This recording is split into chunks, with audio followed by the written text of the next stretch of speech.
अस्सलामुअलैकुम वरहमतुल्लाहि वबरकातुहू। तो हम 9th क्लास का चैप्टर 5 स्टार्ट कर रहे हैं, cell cycle.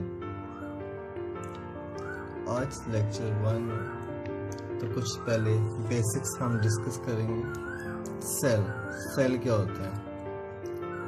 Cell is basic structural and functional unit of life, smallest living unit और ऑर्गेनिज्म। तो सेल जो है, मतलब आप ये कह सकते हैं कि जो लाइफ है वो सेल से मिलकर बनी हुई है। तो उसका basic structural and functional unit जो है लाइफ का, वो सेल है। जैसे एक दीवार जो होती है वो ईंटों से मिलकर बनी होती है, तो इस तरह लाइफ जो है वो सेल से मिलकर बनी हुई है। और सेल एक ऐसा इंडिपेंडेंट यूनिट है कि वो इंडिपेंडेंट यूनिट है, मतलब उसे हम एक स्मॉलेस्ट लिविंग यूनिट और ऑर्गेनिज्म भी कह सकते हैं।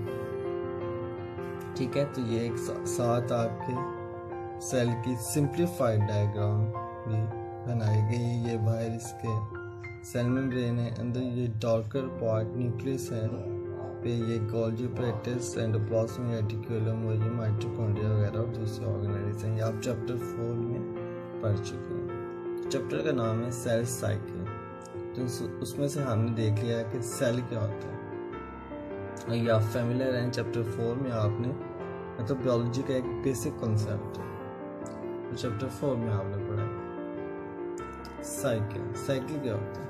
A process in which various events repeat itself. एक ऐसा अमल जिसमें मुख्तलिफ अवामिल अपने आप को बार बार दोहराते हैं, तो उसे साइकिल कहते हैं।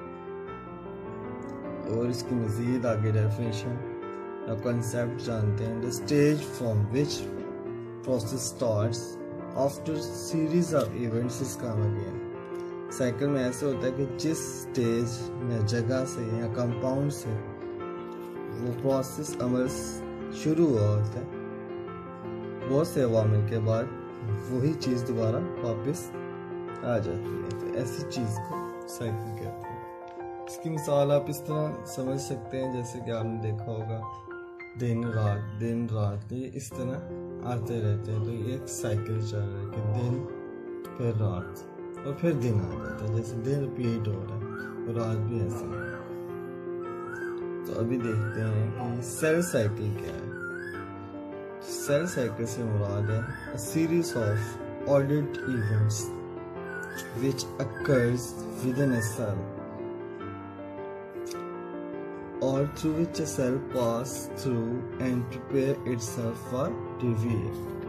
सेल साइकिल इस तरह के ऑर्डर्ड इवेंट्स एक मरबूत अवामिल को कहते हैं जो एक सेल में होते हैं। सेल उनमें से गुजरता है अपने आप को डिवीजन के लिए प्रिपेयर करने के लिए। तो अभी हमारे पास एक वर्ड आ गया कि ये सेल साइकिल या सेल में ऐसे इवेंट्स जो होते हैं वो सेल को डिवाइड करने के लिए होते हैं। ठीक है, तो लिटरली आम तौर पे सेल साइकिल को सेल डिवीजन भी कह देते हैं, मतलब सेल डिवाइड होते हैं। ये एक लाइफ की प्रॉपर्टी है, डिवाइड। अगर कोई यूनिसेलुलर ऑर्गेनिज्म डिवाइड होगा तो हम उसे रिप्रोडक्शन कहते हैं। ठीक है, तो सेल डिवीजन जो है वो दो चीज़ों के लिए बहुत वाइटल है।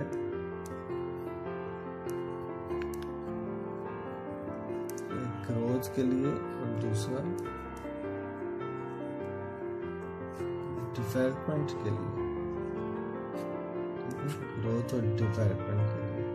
देखिए, आप पैदा हुए थे, हम पैदा होते हैं तो हम कितने छोटे होते हैं और अभी हम देखें कि कितने बड़े हो गए। तो अगर हमारा साइज इंक्रीज हुआ है तो इसका मतलब है कि हमें सेल इंक्रीज हुए हैं, क्योंकि हम एक लिविंग ऑर्गेनिज्म है और आपको पता है हम सेल से बने हुए हैं। तो अगर हम बड़े हुए हैं तो इसका मतलब है कि हमें सेल इंक्रीज है। तो सेल इंक्रीज कैसे हुए?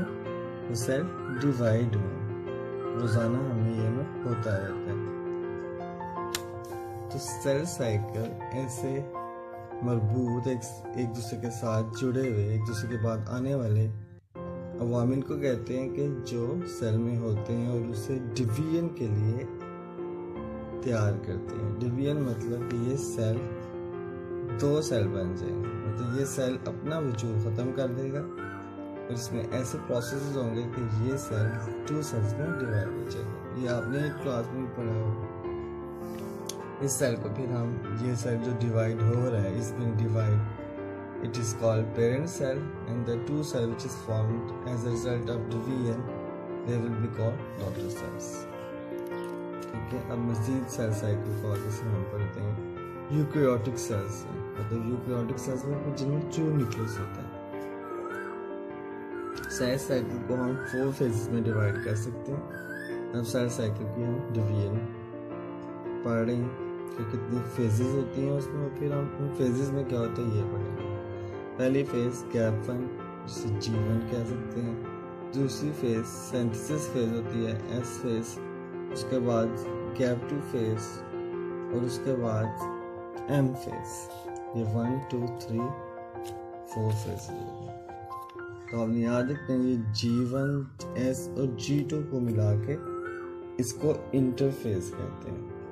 तो इस तरह हम ये भी कह सकते हैं कि सेल साइकिल की बुनियादी तौर पे 2 फेजेस होते हैं। इंटरफेज एक गैप 1 S फेज और गैप 2 G2 को मिला के ये एक इंटरफेस हो गई, और दूसरी फेज M फेज हो गई। फिर M फेज की भी आगे से फर्दर डिवीजन है। तो अब सेल इंटरफेस जो है उसमें क्या करते हैं। इंटरफेस को मजीद जो है वो 3 फेजेस में डिवाइड किया गया, जैसे हम देख चुके हैं। तो G1 फेज में cell increases in size, cellular content duplicated.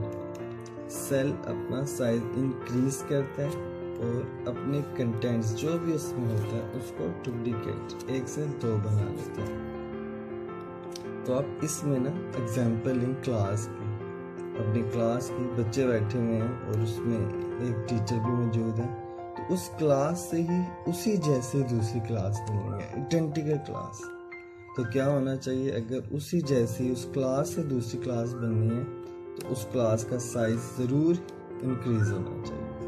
ठीक है, और उसमें हर चीज़ को, अगर 4 पंखे हैं तो हर पंखे से 1 पंखा बनना चाहिए, क्योंकि नई क्लास में 1 पंखा लगेगा।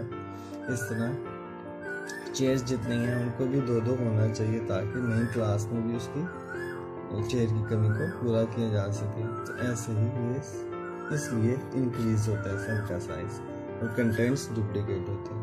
सेकंड एस फेज होता है, जिसमें डीएनए रेप्लिकेशन होती है। आपको पता है डीएनए एक बायोमॉलिक्यूल है जो न्यूक्लियस में होता है, ये 4th चैप्टर में आप पढ़ चुके हैं। और क्रोमोसोम डुप्लीकेट होते हैं।